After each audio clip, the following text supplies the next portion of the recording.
Gira então os grandes clubes do Brasil, começando pelo Corinthians e com a Lili Nascimento, que assim como o time do Vanderlei Luxemburgo está de volta ao Brasil. Tudo certo aí, Lili?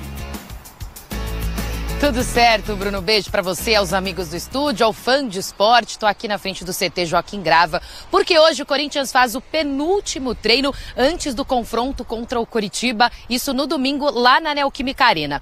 Para esse jogo, a ideia do Luxemburgo é ter Mosquito e Moscardo relacionados para essa partida, também o Lucas Veríssimo. Por quê? A ideia do professor é que na quarta-feira, pelo menos, o Moscardo esteja apto a jogar, até porque ele vinha como titular até passar pela cirurgia de apendicite. Então, por que ele vai relacioná-los para domingo? Para que eles ganhem alguns minutos ali em campo, né? Para que estejam aptos a jogar na quarta-feira lá no Morumbi contra o São Paulo. Apesar de ter essa decisão tão importante pela Copa do Brasil, continua aí a prioridade do Corinthians subir na tabela do Campeonato Brasileiro. O Corinthians está a 2 pontos da zona de rebaixamento, por isso precisa vencer no domingo. O Renato Augusto deve jogar, ele foi poupado contra o Newell's Old Boys em Rosário, na Argentina. Isso porque o Luxemburgo não quis forçar. E a gente sabe que da outra vez que ele precisou forçar na Copa do Brasil contra o Galo, deu problema. O Renato Augusto teve mais uma lesão e precisou ficar afastado.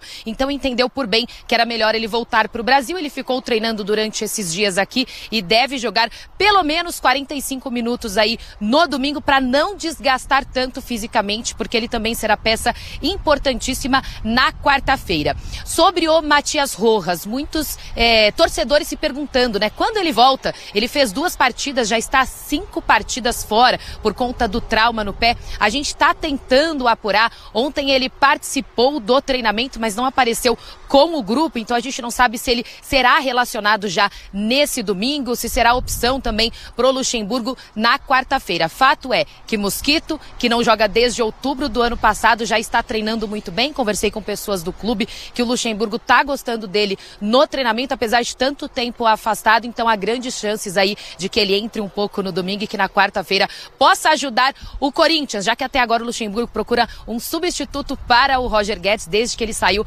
vem testando alguns jogadores, já foi o Biro, já foi o Wesley, agora vai contar com o retorno do Mosquito. Portanto, é isso, penúltimo treino antes dessa partida importante contra o Coritiba, e aí muitos jogadores também já com a cabeça na decisão lá no Morumbi na quarta-feira, Bruno. Até porque o São Paulo agora também tá embalado. Valeu, viu, Lili? Obrigado.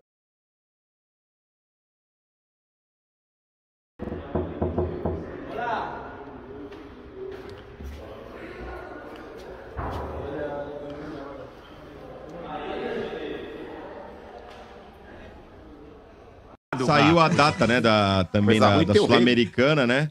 O Sem Estudos e os Estudiantes, dia 28, dia 22/8, e a volta dia 29/8, né? Sendo que o Corinthians faz o primeiro jogo aqui, né, mano? E vai decidir lá, hein? Cuidado, hein? E o Estudiantes amassou o Goiás, hein? Porra, os Sem Estudos e os Estudiantes. Sem Estudos. Mas, ô Motinha, se você parar pra ver, o Corinthians ele tem tudo pra novamente reescrever a história.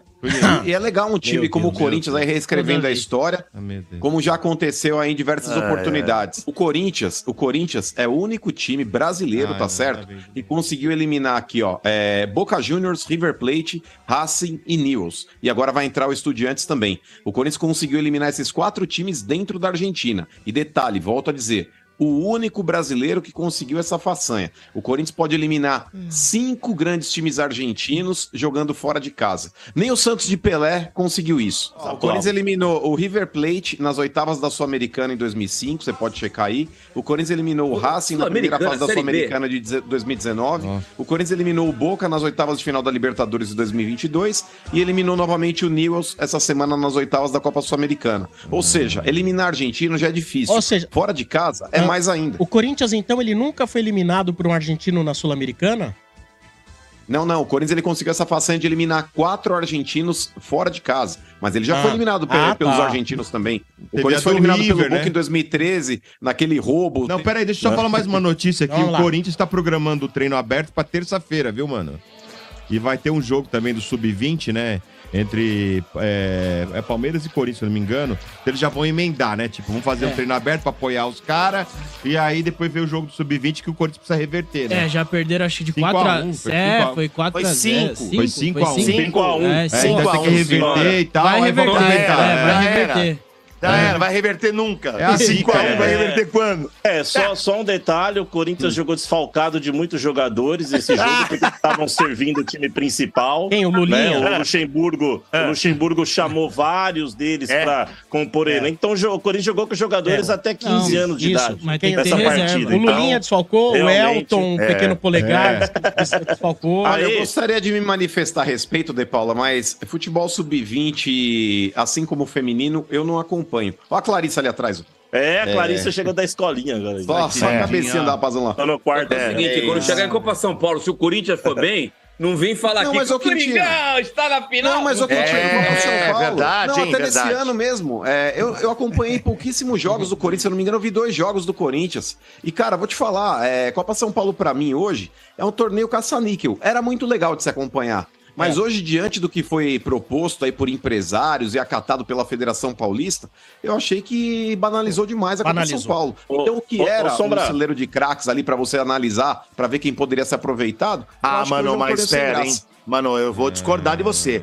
As 2 últimas competições que o Palmeiras ganhou a Copinha, revelou uma pancada de jogador pro time titular aí, hein? Não, mas eu não tô falando que não revela, Domênico, mas eu acho que com um torneio hoje que não é atrativo. Não é mais legal. O São Paulo também revelou alguns aí pro time titular deles também. Então. Bora falar agora sobre Carlos Augusto, ex-lateral esquerdo do Corinthians, pertencia ao Monza e está de mudança para a Inter de Milão.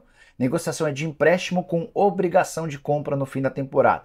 O empréstimo é de 2 milhões de euros, a obrigação de compra está estipulada em 13 milhões de euros. É só nesse segundo momento, quando o atleta for comprado em definitivo, que o Corinthians passa a ter uma participação, o Timão, como jogador, clube que revelou o jogador e com um pequeno percentual também da próxima venda vai ter direito a uma participação em cima desses 13 milhões de euros. Carlos Augusto, que tem jogado bem com a camisa do Monza, ele foi primeiro para jogar a segunda divisão, o Monza sobe a primeira divisão e ele tem deixado boa impressão. Contrato com a Inter de Milão só vai acabar em 2028 e ele chega para substituir o Robin Gosens, que foi vendido à União Berlim por 15 milhões de euros. Bora falar agora sobre a chance de o Corinthians contratar o Wellington, lateral esquerdo que pertence ao São Paulo. O Wellington será titular do jogo da próxima quarta-feira entre São Paulo e Corinthians, jogo da volta da Copa do Brasil. Isso porque o titular, o Caio Paulista, sentiu uma lesão muscular e vai ficar parado por pelo menos 4 semanas. De onde surgiu essa história do interesse do Corinthians? Samir Carvalho, dono do Café do Setorista, o canal aqui do YouTube que cobre basicamente o Corinthians, trouxe a notícia de que o Timão está de olho em Wellington já há algum tempo. Não vejo nenhuma chance de o São Paulo vender o Wellington para o Corinthians. Até consultei o presidente do Tricolor, o Júlio Casares, para perguntar sobre essa possibilidade e ele disse que a chance é 0. Mas o Samir Carvalho traz um outro lado. Ele está contando que o Corinthians monitora a situação contratual do Wellington. Vínculo do lateral esquerdo se encerra em dezembro de 2024, ou seja, a partir daqui a um ano ele pode assinar um pré-contrato. Difícil imaginar que o Corinthians esteja pensando tão longe, né? Até porque vai haver a troca de presidente, a gente não sabe quem é o técnico, mas de acordo com Samir Carvalho, há uma busca, o Corinthians está de olho nas questões burocráticas do contrato do atleta. De acordo com o presidente Júlio Casares, com quem conversei, São Paulo está cuidando da renovação do contrato do Wellington. Esse anúncio deve ser feito muito em breve e o vínculo será estendido, acabando de vez com qualquer chance de o Wellington trocar o São Paulo pelo Corinthians. Hoje o lateral esquerdo está avaliado em 3 milhões de euros pelo Transfer Marketing, mas o São Paulo vê no Wellington um jogador bem mais valioso. Ele, inclusive, é um dos recordistas de propostas/sondagens de clubes europeus, Rodrigo Nestor. Ele e também o Pablo Maia são os atletas mais cobiçados, mais cogitados já há algum tempo pelo futebol europeu. É bem verdade que ele acabou tendo uma contusão grave nessa temporada, ficou de fora por algumas semanas, o que permitiu o crescimento do Caio Paulista e também uma diminuição no número de sondagens nas últimas semanas, mas o Wellington fica no São Paulo, segundo o presidente Júlio Casares. Salve, salve, fiel corintiana. Como podemos ver, o Corinthians está mesmo realmente atrás de um lateral esquerdo. Vanderlei Luxemburgo não está contente com Fábio Santos e nem com Matheus Bidu. Porém, né, rapaziada, um negócio muito difícil, vindo de um rival. onde o rival espera vender esse jogador para a Europa muito caro. Então, muito difícil de trazer. Provavelmente vão renovar lá, a não ser que o Wellington seja corintiano, esteja lá no São Paulo, né? E queira pular o muro, digamos assim, para vir jogar no Corinthians. Mas acho muito difícil de acontecer. Mas tá aí um ponto. O Corinthians esquece um lateral esquerdo. O Fábio Santos vai se aposentar já no final dessa temporada. Matheus Bidu, pelo jeito, não vem agradando Vanderlei Luxemburgo para ser o titular. Então, o Corinthians monitora os laterais esquerdos. Mas realmente, para essa posição, tá muito difícil de achar. Ainda mais porque o Corinthians não quer gastar dinheiro, né, rapaziada? Já que tá devendo dinheiro. Enquanto isso, o nosso ex-lateral esquerdo, que foi vendido para o Monza, que na época estava jogando a segunda divisão do campeonato italiano, subiram para a primeira divisão e quase beliscaram lá uma Liga Europa, uma Conference League. Mas, rapaziada, a Inter de Milão tenta a contratação do jogador, mas rapaziada, o Corinthians pode ganhar uma graninha boa aí, né? Infelizmente ele foi vendido aí pelo Corinthians, né, pro Monza lá. Mas tá tudo certo, rapaziada. Vamos ver se a gente consegue achar outro lateral esquerdo. Outra coisa que eu queria falar pra vocês, rapaziada, decide treino aberto, hein? Treino aberto pro Corinthians aí sempre deu sorte, né? Ganhamos o título do Paulista lá em cima do Palmeiras. O Corinthians já falou com a Polícia Militar, já tá tudo certo, as partes burocráticas dessa situação para ter o treino. Então, já vai aproveitar já pra botar esse pessoal que tava lá na torcida do treino aberto pra ver o jogo do Corinthians Sub-20 contra o Palmeiras. Então, tentar reverter esse jogo muito, muito complicado, né? Que o Corinthians acabou tomando essa goleada aí de 5-1 no Sub-20, na semifinal do Brasileirão Sub-20. Fechou? Mas aí, rapaziada, vocês iam querer o Wellington no Corinthians? Deixa aqui nos comentários a sua opinião. E deixa aqui nos comentários também a opinião, um palpite para o jogo contra o Curitiba. O Corinthians consegue estar vencendo o Curitiba novamente. Lembrando que o Coxa não vence o Corinthians em casa há 11 anos, tá certo? Então, um bom retrospecto aí pro Corinthians. Vamos ver se o Corinthians consegue manter essa invencibilidade jogando em casa contra a equipe do Curitiba. Vou ficando por aqui, rapaziada. Aproveita para seguir nossas páginas no Instagram, no Facebook, no Twitter, que lá a gente posta notícias 100% atualizadas do Coringão. Vou ficando por aqui. Forte abraço a todos vocês e vai Corinthians!